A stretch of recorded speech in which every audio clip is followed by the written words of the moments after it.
I threw this in because I love this quote. This gentleman actually participated in the most recent Boston Marathon, and this was the runner that ran with him.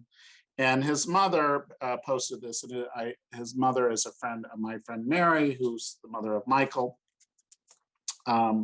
And I thought this was a great quote. Inclusion doesn't mean you pay to sit at the table. Inclusion means you are invited to the table because you earned it just being you. You deserve to be at the table because of who you are. Your worth is not measured by dollars, dearest son Liam. It's measured in how far you promote inclusion by occupying space in this world. Continue to do that and show the way for Dad and I. Remember the crowds that celebrated you. And you can actually go online and do a search for Liam in the Boston Marathon, and you can just hear the roar of the crowd as he is running through there. He was one of the first people with disabilities ever to run through the Boston Marathon. Here's Michael, my dear friend, and his mother, Mary. His mother, Mary, remains his primary caregiver. She has 4 people that come in and assist Michael throughout the week for very short periods of time. Because he cannot bear weight, Michael spends about 90% of his day in a hospital bed, which he has to use a Hoyer lift to get in and out of that into his chair. And Mary's responsible for that care. She also happens to care for her husband, who during COVID has been diagnosed with Lewy body dementia and Parkinson's and is rapidly declining. As I said, she has those 4 aides to help her periodically through the week, but that's not enough, and it's not a sustainable plan.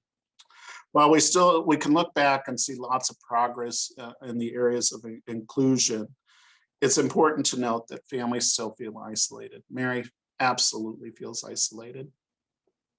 I would do more for her if we lived in the same town, but I don't. And she and I've had this conversation.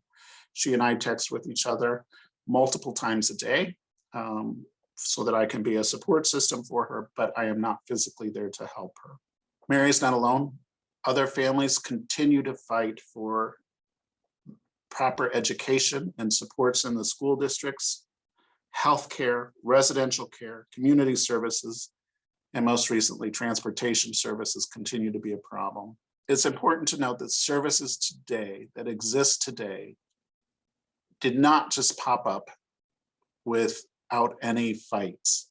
It's important to note that that took a lot of work and a lot of advocacy to get those services established. It's also important to note that at any point in time, they can be eliminated. There are constant fights in state legislatures and government on the federal level to cut expenses, to cut services. And oftentimes they will choose people with disabilities, wrongly thinking they don't vote and they don't have a voice, so nobody will care. Well, actually, they're one of the loudest groups and the most active advocates that exist today. It's important that we all support their fight to continue to have an inclusive life, but there is more work to be done. I'm going to end with a story that I think really emphasizes the impact of inclusion. This story took place at the Bell Center's, Bell Children's Services Child Garden School that we used to operate. It was an inclusive preschool that existed in the St. Louis community for 30 years. Children with and without disabilities were in the same classrooms according to their age and not abilities. One time, the children were observing the life stages of caterpillars becoming butterflies.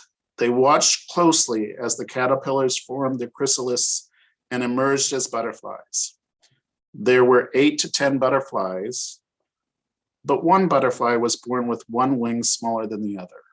If you've ever seen Finding Nemo, kind of picture that. It was a butterfly with one wing that was the right size, one wing that was much smaller than the other size. While the other butterflies flew away, the butterfly with the different size wings stuck around the classroom. And one child in the classroom stated, "This butterfly is much like some people in our classroom. It may need some extra therapy and support, but it'll be just fine." That, folks, is the power of inclusion. This young man will grow up not looking at people because of their differences, but looking at them for their individual talents.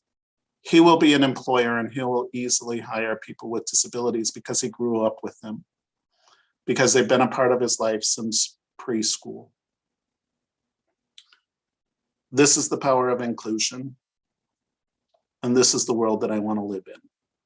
There's more work to be done, but you sitting through this lecture will help spread that word and hopefully continue our mission as the St. Louis Arc to make sure to always have inclusion in our communities.